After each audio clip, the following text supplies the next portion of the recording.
Ang mga kwento ng pag-ibig, kwento ng buhay at kwento ng pag-asa dito sa Barangay Love Stories. Love Stories.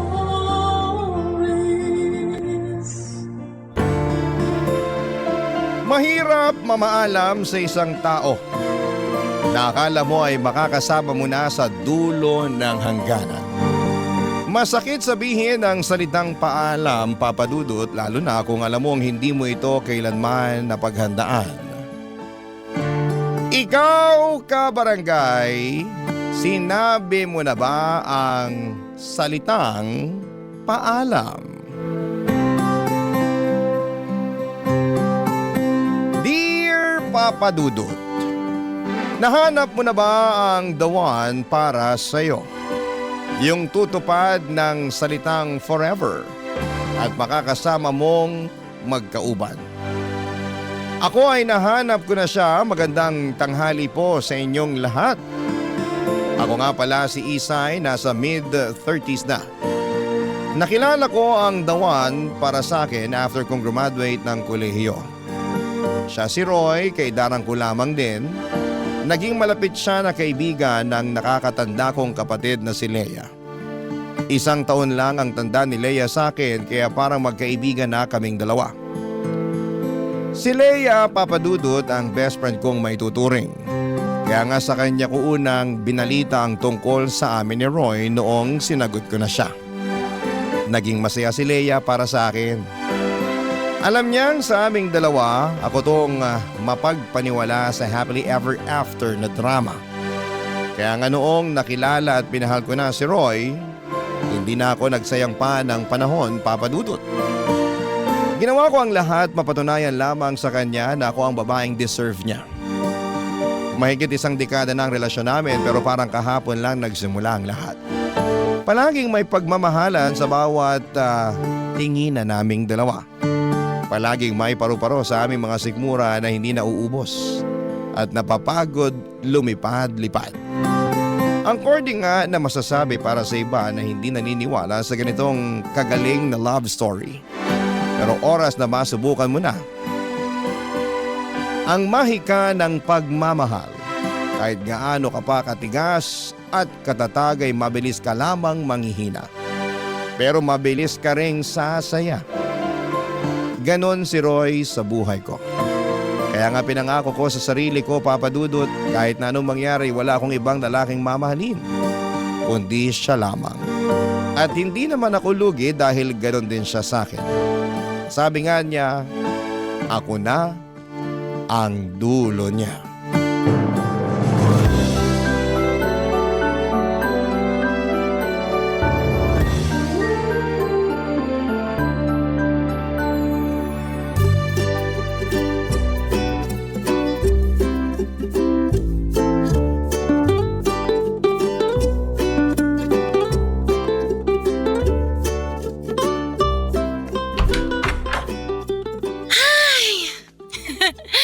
Salamat, nakauwi na rin. Ang hirap magpanggap na masaya kapag suot tong high heels ko. Parang ako pa nga ang nahihirapan sa'yo kanina habang palakad-lakad ka ron sa reception eh. Hindi ko nga ramdam yung sakit kanina. Kasi naman, ang sweet ni na Ange at Peter. Nakaka-happy lang yung kasal nila. First time ko nga nakita si Peter na umiyak eh. Pag-ibig lang pala ang magpapaiyak sa kaibigan kong yun. At si Ange, ay nako, alam ko maganda na siya noon pa. Pero iba yung glow niya kanina ha. Totoo talaga ang kasabihan na nag-glow ang mga bride. Tara, upo tayo sa sofa. Yes, please. Ay, pakihilot mo na nga rin tong paa ko. Okay lang ba? Oo naman, ikaw pa ba? Pasensya ka na sa ka-live-in mo ha. Trentahin na kasi. Mabilis nang sumakit ang tuhod, likod at paa. Ay, tara na. Upo ka dito sa tabi ko. Pa-foods pa tayo bukas. Gusto mo? Ay, grabe ka. Nahawakan mo lang yung kalyo ko sa paa, yan agad ang in-offer mo. Makapal na ba masyado? Oo eh. Pwede nang ilaban sa taba ng baboy. Visit ka? Ay, pasalamat ka, good mood ako ngayon ah. Lagi ka namang good mood basta may kasal eh. Alam mo namang mas paborito ko pang mga kasal kaysa sa Pasko. Marami ang nakakapag-celebrate ng Pasko, pero hindi lahat pinapalad mag-celebrate ng kasal o ikasal mismo. Di mo pa nakukwento sa akin. Ano bang pangarap mong kasal? Pangarap ko? Gusto ko talagang ikasal doon sa simbahan kung saan kinasal ang mga magulang ko. Doon din kasi kami bininyagan ng kapatid kong si Leia eh. Ayaw mo ng beach o garden wedding tulad ng iba? Dati, oo. Nung nakikisali pa ako sa trend. Pero para akong hinihila ng simbahan eh. Ang daming milestones kasing naganap sa buhay namin at saksi ang simbahan na yun. Kaya isasali ko na rin ang kasal ko at binyag ng mga magiging anak ko. Gusto mo ba maraming bisita? Ayoko, no. Gusto ko intimate wedding lang. Imbitado lang yung mga nakasaksi sa buhay ko at buhay na mapapangasawa ko. Siyempre, ikaw yun ah. Pero wag ka ma-pressure. Hindi naman ako nagmamadaling ikasal eh. Hindi ako nape-pressure. Tignan mo nga, chill lang ako magtanong. Anong gusto mong team? Ay, gusto ko talaga naka-white lahat, kahit bridesmaids. Alam ko, nakasanayan sa kultura natin na dapat bride lang yung naka-white. Pero gustong-gusto kong makita yung mga abay ko na nakaputi tapos kasama ko silang nag-glow. Ang bait mo rin eh, no? Kahit sariling araw mo, willing kang i-share sa ibang tao. Kasi naman, saksi ang best friends ko sa mga pinagdaanan ko. Gusto ko lang i-share sa kanila yung araw kong yun. Kasi part na sila kung ano mang meron ako. Kaya kita mahal kasi ganyan ka eh. Di ka madamot sa moment. Ay, alam mo ba nung bata ako, lagi ako naglalaro ng kasal-kasalan. Ang groom ko, yung pinakamalaking teddy bear na regalo sa akin ni Papa nung birthday ko. Tapos yung maliliit na stuffed toys ko, sila yung mga bisita at abay. Wala ka bang kalaro na sinali sa kasal-kasalan na yun? Wala naman kasing gusto makipaglaro sa akin eh. Lahat sila gusto ng bahay-bahayan. Ako lang yung may gusto ng kasal-kasalan. Kumusta naman yung mga kalaro mong nagbabahay-bahayan noon? Pwede ayun. Sila yung kinasal.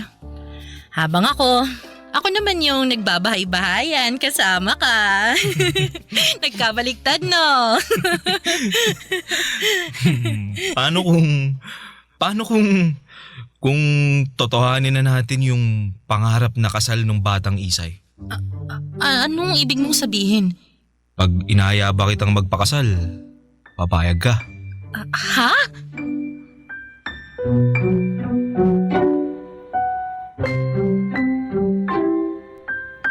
Papadudot, ganon pala ang feeling na inaya kang magpakasal ng taong gusto mong makasama sa panghabang buhay. Walang kasing saya na may halong kaba para sa future ninyong dalawa. Pero mabilis kang sasagot ng oo at bahala na bukas kung anuman ang mangyari. Nag-iyakan kaming dalawa sa proposal na yon, Papadudot. Tulad ng pangarap ko, simple lang. Wala kaming kamerang nakatago para makapture ang moment na yon at mapost sa social media. Kaming dalawa lang ang nakakaalam sa nangyari sa araw na yon. Plinano naming huwag munang ipaalam sa mga tao. Uso pa naman ang evil eye. Mahirap nang ma-jinx ang araw na pinakahihintay naming dalawa. Tahimik naming inasikaso ang magiging kasal naming dalawa. Lahat ng gusto at pinangarap ko noong bata ako, lahat yon ay handang tuparin ni Roy para sa akin. Napakaswerte kong masasabi. Tanging ang coordinator lang ang nakakaalam sa magaganap na kasal. Saka na namin ipapaalam kapag malapit na ang petsa ng kasal. Iwas sa mga taong inggit at tahimik na gusto kaming pabagsakin. Iwas jinx. Pero parang hindi yon uubra, lalo na kapag tadhana na ang nagpasyang wag ituloy ang naplano. Isang araw, Papadudot, natagpuan ko na lamang ang sarili kong tumatakbo papasok ng ospital. Pumasok sa isang kwarto at mahanap doon ang isang pamilyar na mukha na nangako sa akin na habang buhay siya ang aking makakasama.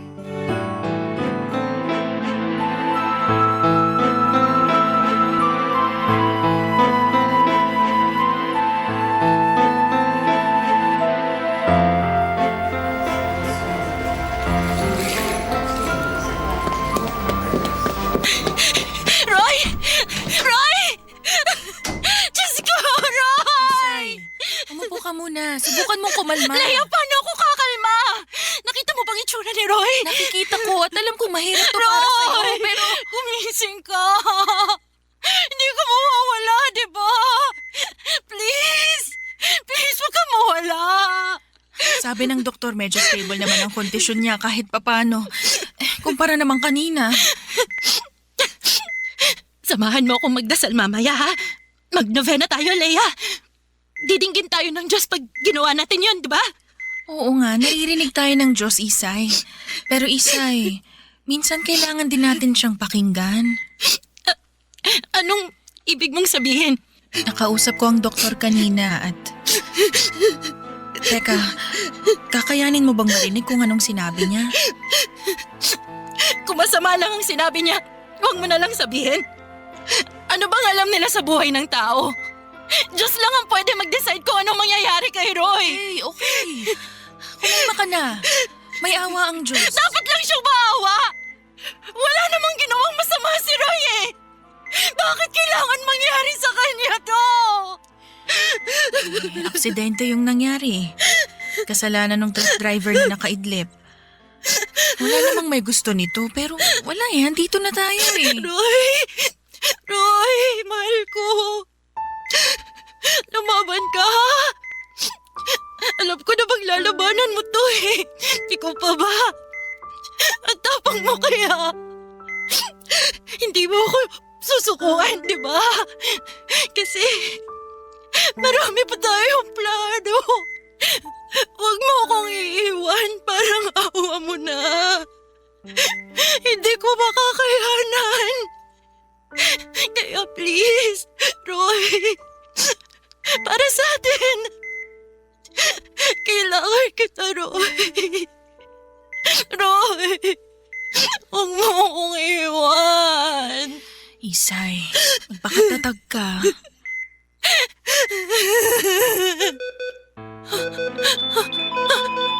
Roy! Roy! Leia! Tumawag ka ng doktor! Teka na! Teka! Roy! Roy! Please! Please, wag ka dito! Please! Roy! Roy, lumaban ka! Roy! Parang huminto ang oras at mundo nang makita kong nag-flatline si Roy Papadudut. Umatras ako kasi parang hindi ako makahinga ng malapit sa ECG monitor. Parang ako yung nawawala ng buhay. Para akong nabingi ng mga oras na yon at bumagal ang pintig ng puso ko. Hindi ko alam ang mararamdaman ko, Papadudut, hanggang sa pumasok na ang mga nurse at doktor kasama si Leia. Nilapitan nila si Roy at sinubukang i-revive habang chinecheck ang kanyang vital signs. Umatras ako ng umatras hanggang sa mabangga ko ang pader ng kwarto. Napasandal ako doon. Nangihina na ang tuhod ko, si Leia ay hindi alam ang unahing puntahan. Para pakalmahin ba ako o kausapin ng doktor at nurse? Mabuti na lamang at andon ang kapatid ko para umalalay sa lahat. Maya-maya pa ay huminto na ang mga nurse at doktor at natulala na lamang si Leia pero kita ko sa mga mata niya ang lungkot. Tumingin siya sa akin, Papadudut. Parang alam ko na ang gusto niyang iparating. Alanganin siyang lumapit sa akin para ibalita ang nangyari. Mabuti na lamang dahil kahit alam ko na noon ang mga nangyayari, parang hirap pa rin akong tanggapin. Umaasa pa rin akong panaginip lamang ang lahat, Papadudut, at umaasa pa rin akong hindi totoo ang mga kaganapan. Sana'y magising na ako. Sinubukan kong kurutin ang sarili ko para magising. Pero nasasaktan ako. Nasaktan ako lalo dahil alam kong totoo ang lahat. Wala na si Roy. Wala na ang mga plano. Wala na ang lalaking makakasama ko hanggang sa pagtanda ko. Barangay Love Stories. Barangay Love Stories. Hindi ako sumipot sa burol ni Roy, Papa Dudut. Ayoko makita ang bangkay niya. Ayokong makaamoy ng mga bulaklak ng patay na magpapaalala sa akin sa mga susunod na taon na nawalan ako ng mahal sa buhay. Ayokong makiharap sa mga bisita na nakikiluksa sa pagkawala niya. Ayokong salubungin ang mga mata nila na punong-puno ng awa. Hindi ko kayang makarinig ng mga kantang may tema tungkol sa pagluluksa sa isang taong nawala. Ayokong makakita ng mga nag-aabuloy. Ayoko. Lahat yon ay parang sampal sa akin ng katotohanan. Wala na si Roy, tapos na ang happily ever after ko.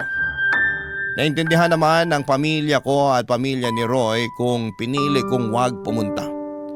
Maski sa libing ay hindi ako dumalo. Ilang beses akong pinilit ni Leia para makapagpaalam ako sa huling beses kay Roy pero hindi ko kaya. Lagi lamang akong nakakulong noon sa bahay namin ni Roy. Nakahiga lang sa kama namin at hindi ko na pinalitan ng bedsheet at kumot. Kung ano ang huling nahigaan ni Roy sa kama na yon, noong nabubuhay pa lamang siya ay hinayaan kong andon lamang yon. Sinamyo ko ang amoy niya noong nabubuhay pa siya. Yakap ko ang unan niya. Inaamoy-amoy yon habang iniiyakan. Kung nakikita man ako ni Roy ng mga oras na yon, alam kong malulungkot siya. Pero sana'y maintindihan niya, nasaktan ako sa paglisan niya.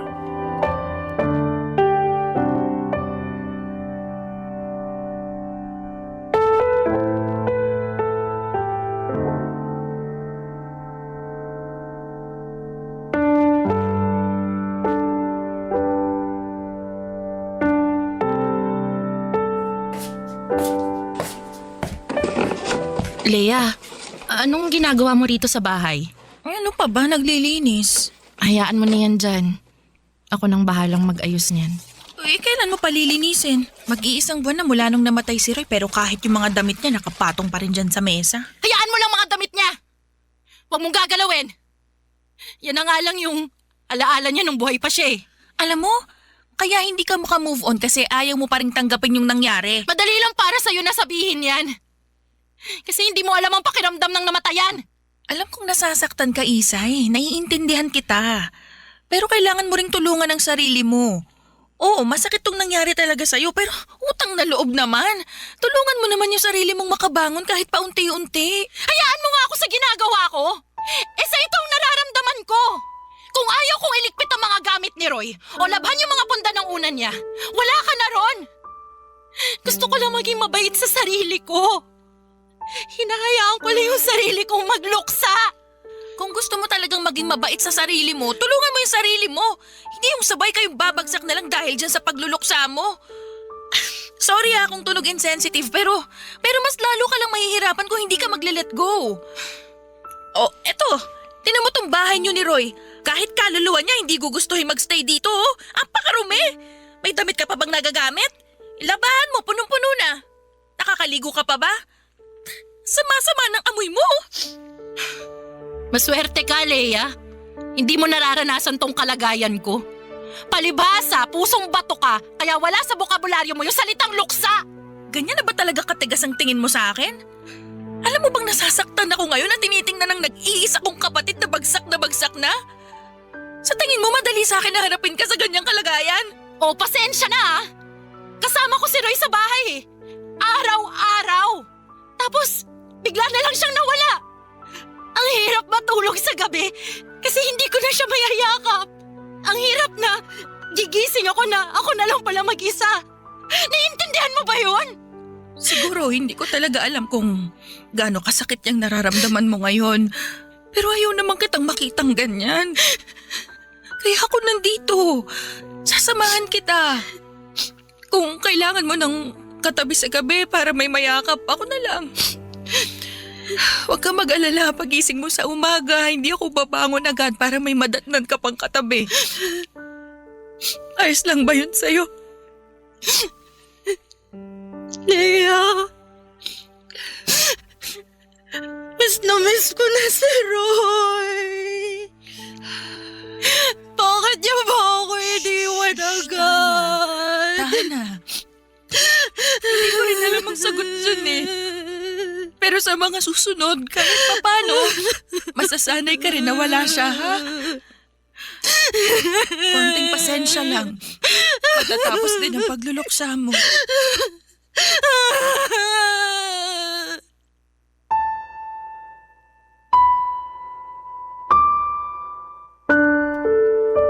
Naalala ko pa noong bata pa lamang kami ni Leia, kami lagi ang magkakampi.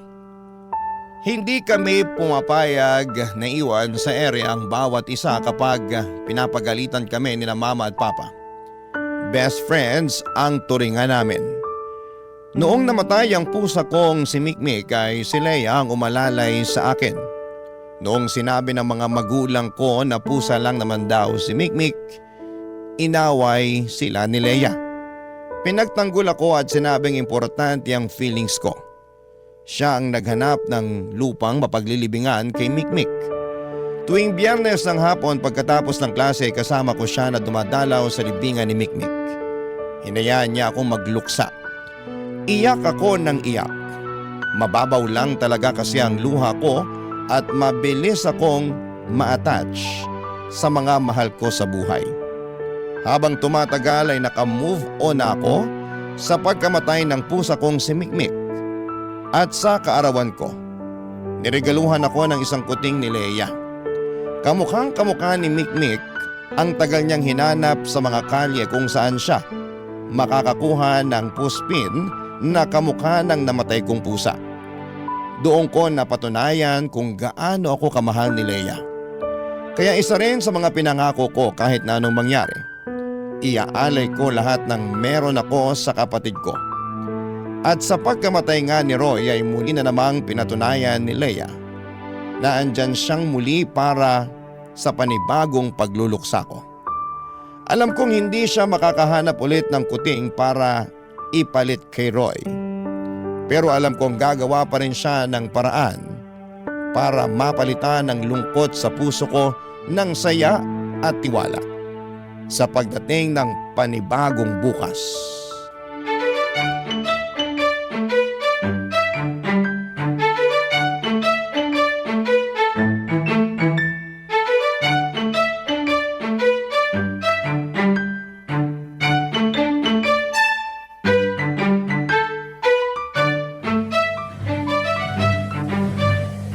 Leia? Oh, gising ka na pala. May niluto akong longganisa at ham. Nandyan sa mesa. Microwave mo na lang para uminit ng konti. Kanina ko pa kasi niluto yun eh. Anong ginagawa mo? Naglalaba. Alam nga naman maglaga ako ng itlog dito sa washing machine. Teka, bakit mo naman pinapakialaman ang labahan ko? Hindi ko na matiis yung amoy eh. Kumakalat na rito sa loob ng bahay mo. Nilaban mo pati damit ni Roy? Nakababad na dun sa batya. Ano pang gagawin ko? Susunod ko ng lalaban pagkatapos nitong mga pantalon mo. Uy, Isay! Ano bang ginagawa mo?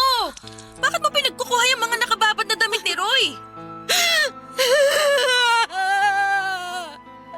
Hindi mo to dapat nilaban!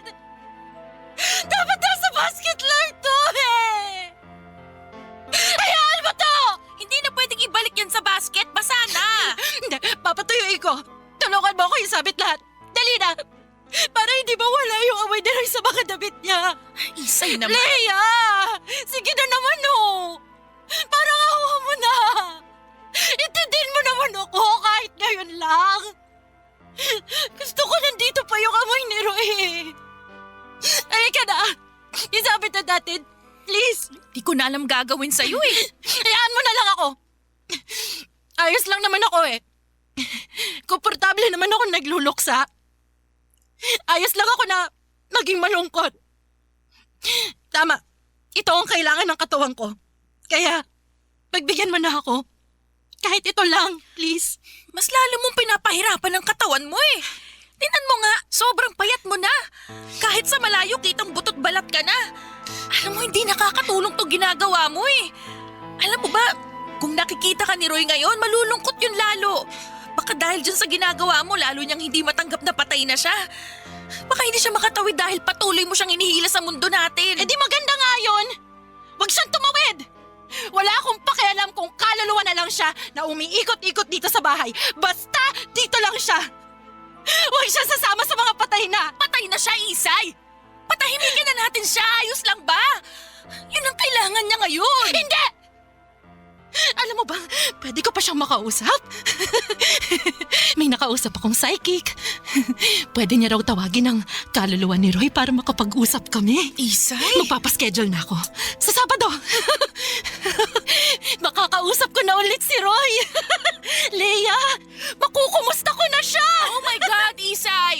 Ano bang nangyayari dyan sa utak mo, ha? Papalusin mo yung mga ganyan? Para saan? Para ituloy ang pagiging baliw mo? Oh, eh bakit kaya hindi mo na rin kausapin yung psychic na yan kung pwede niyang ibalik yung kaluluwa ng mga ninuno natin para mas masaya?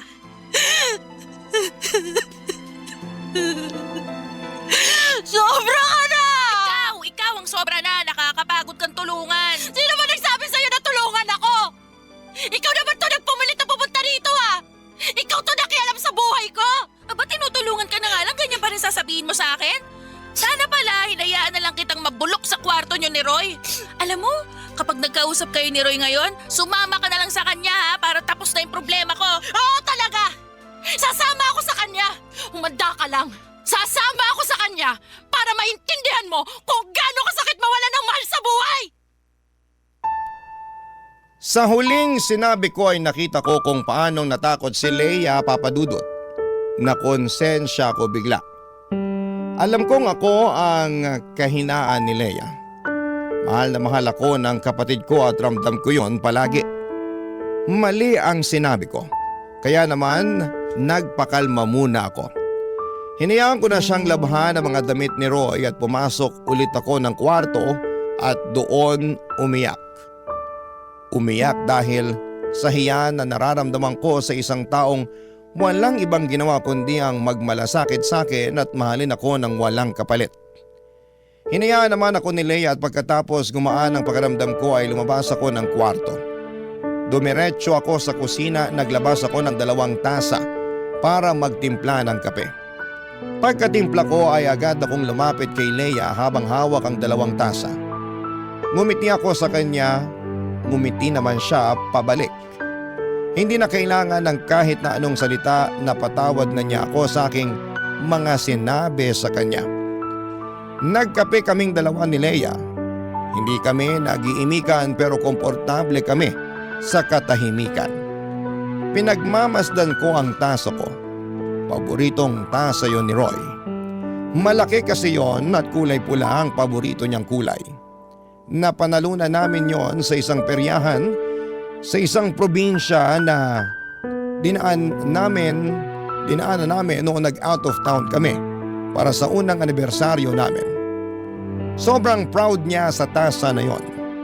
Mula noon ay inalagaan na niya ang paghuhugas sa tasang yon. Inaalagaan niya, hindi lang dahil napanalunan niya sa perya, kundi dahil nababalot yon ng masayang alaalang kaming 2 ang magkasama at walang ibang inaalala. Naiyak na naman ako nang balikan ko ang alaalang yon. Nakita ko kaagad si Leia at agad na ibinaba ang kanyang tasa at nilapitan ako. Barangay Love Stories. Barangay Love Stories. Unti-unti ay sinusubukan kong sundin ang mga payo ni Leia sa akin para maka-let go na kay Roy, Papa Dudut.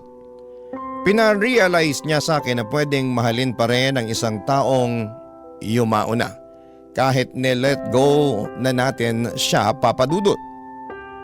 Which is tama naman siya. Ako lang tong matigas ang ulo at umaasang babalik si Roy sa kahit na anong paraan.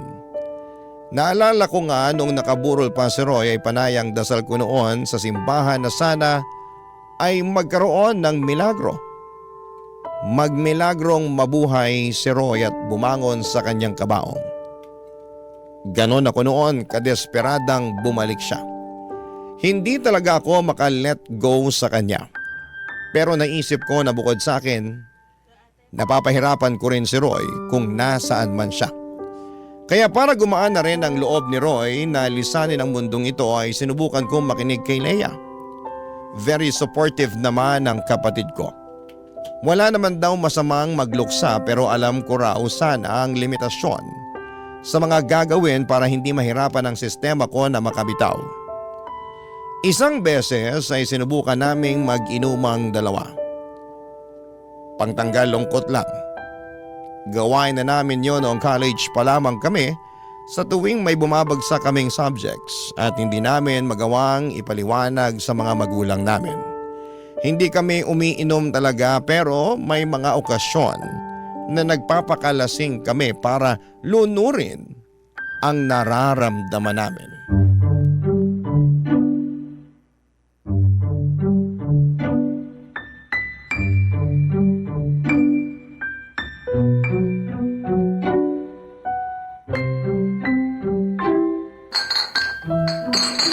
Parang ayoko na, Isay. Ang ganyan. Kaya mo pa yan. Oh, Tumigil ka na cheers. kaya. Uy, tinan mo, nananaba na yung pisngi mo. Ganyan nga ba kapag sobra na sa alcohol?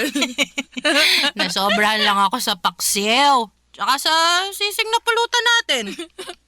Tapos, kumurot pa ako sa kanin kanina. Shot pa tayo, Lea! Woo! Sarap sa feeling eh. Masarap sa feeling ngayon pero bukas tinang sakit na ulo natin eh. Eh di, inuman ulit natin ang paracetamol para mawala yung sakit. Loka ka talaga.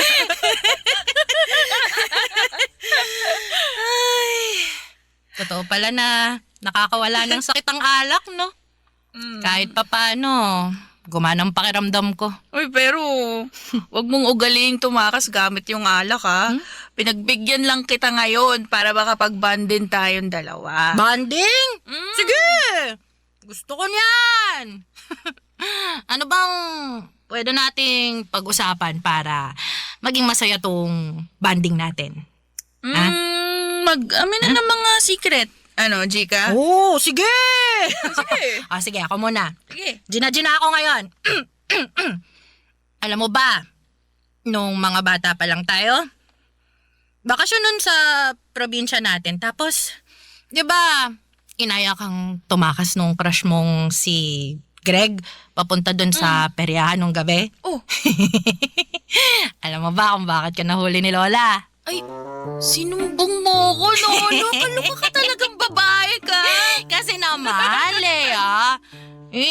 Nagsiselos ako nun eh. Crush ko rin kaya si Greg. Tapos, biglang malalaman ko na ikaw pala yung gusto niya. Di nung nalaman kong tumakas kayo nung gabi papuntang peryahan, aba, sinumbong agad kita kay Lola. Baliw ka, napahiya ako nun ha. Sinundo ako ni Lola sa peryahan tapos may hawak na stick na pamalo. Inampas kaya nun yung puwet ko. Katabi ko pa nun si Greg, grabe nakakahiya. Sorry na, Lea. Bata pa naman ako nun eh. Alam mo naman ako, sobrang selosa. Pag may gusto akong lalaki, gusto ko akin lang siya. Kaya nga pinaubaya ko na sa'yo si Roy nun eh. Anong pinaubaya si Roy? Hindi, wala yun. Mali lang yung nabanggit kong pangalan. Yung yun, ibang manliligaw mo yun. Teka, wala namang ibang nanligaw sa akin kundi si Roy lang ah. Lea, may kailangan ba akong malaman?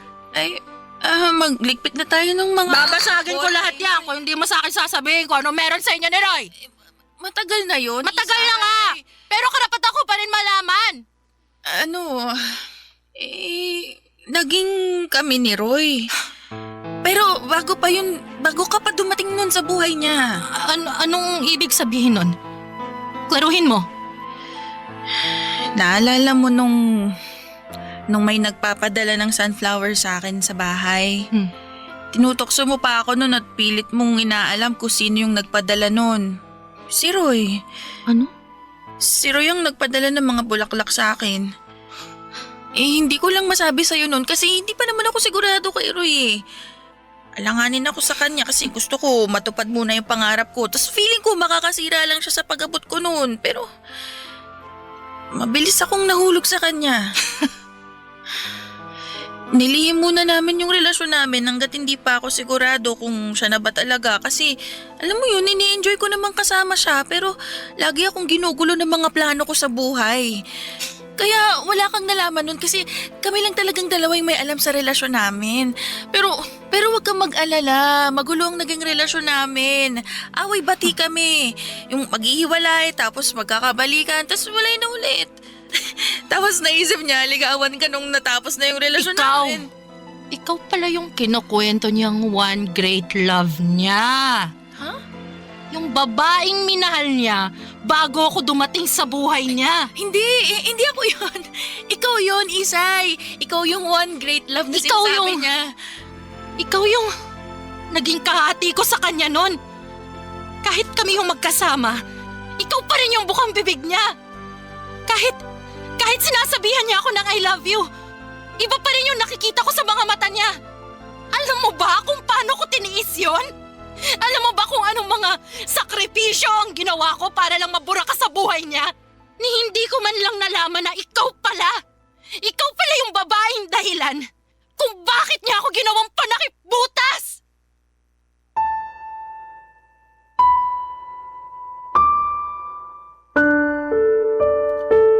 Hindi ko nagawang ikwento sa inyo nung una pero naging rebound ako ni Roy sa simula, Papa Dudut.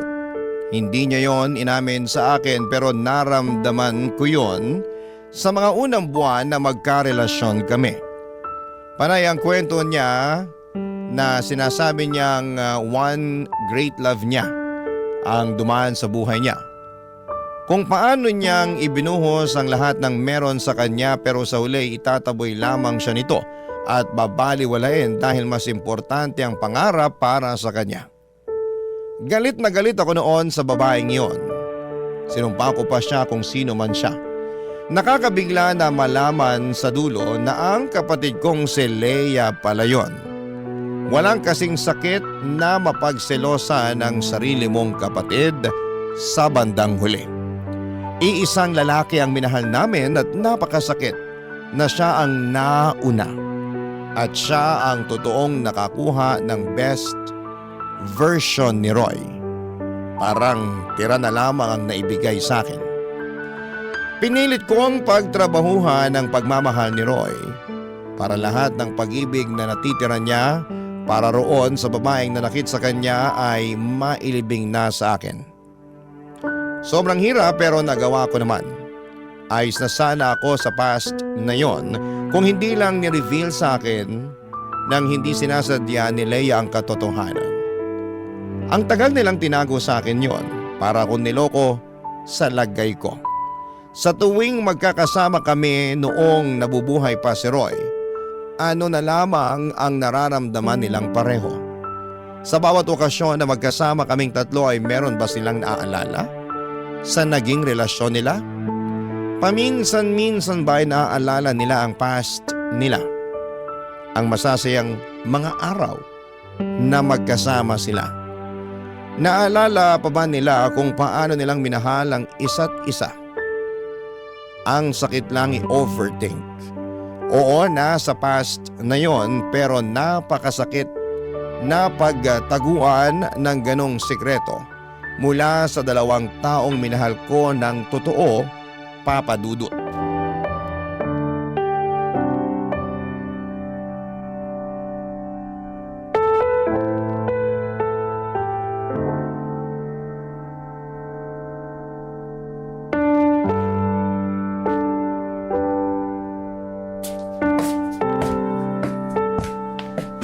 Isay, pwede ka bang makausap? Nag-aayos ako ng gamit. Ano to? Nilalagay mo na sa box yung mga gamit ni Roy? Yun naman ang utos mo sa akin noon pa man, di ba? Dahil ba to dun sa naging usapan natin kagabi? Ayoko nang pag-usapan yun. Huwag mo naman akong pahirapan ng ganito, Isay. Kausapin mo ko. Sabihin mo sa akin yung nararamdaman mo para alam ko kung anong gagawin ko para mapagaan natin yung sitwasyon. Dagdagan mong kwento tungkol sa inyo ni Roy. Kailangan kong malaman ang lahat. Ka naman ganyan, Isay. Hayaan na lang natin sa nakaraan yun. Akala ko ba gusto mong pagaanin ang sitwasyon? Bakit umaatras ka sa gusto ko? Mas lalo lang kasing bibigat yung sitwasyon kapag hinalungkat mo pa yung nakaraan. Ito ang gusto ko. Gusto kong malaman yung totoo tungkol sa inyo. Oh, sige. Pwedeng minahal ako ng sobra ni Roy. Pwedeng ako nga yung naging one great love niya. Pero ikaw pa rin naman ang dulo niya. Hindi yan ang gusto kong malaman. Noong time na niyaya niya akong magpakasal. Inaya ka rin niya magpakasal? Tumanggi ako kasi hindi naman ako ganun kasigurado sa kanya. Oo, at mahal ko siya nung time na yun, pero mababaw lang yun kumpara sa pagmamahal ko para sa pangarap ko. Nagalit siya sa akin, sabi niya, gaganti raw siya. Akala ko naman wala lang yun. Pero nung nakita ko na lumalapit-lapit na siya sa'yo at nalaman kong nililigawan ka pa niya, hinarang ko siya. Tama ang hinala ko na gusto kanyang paasahin at lokohin para masaktan ako. Alam niya kung gaano kita kamahal. At alam niyang ikaw ang kahinaan ko. Kasi oras na masaktan ka, masasaktan din ako ng sobra. Nakakatawa naman pala! Nagalit ako sa kanya. Sinubukan ko namang pigilan yung namamagitan sa inyo noon, di ba?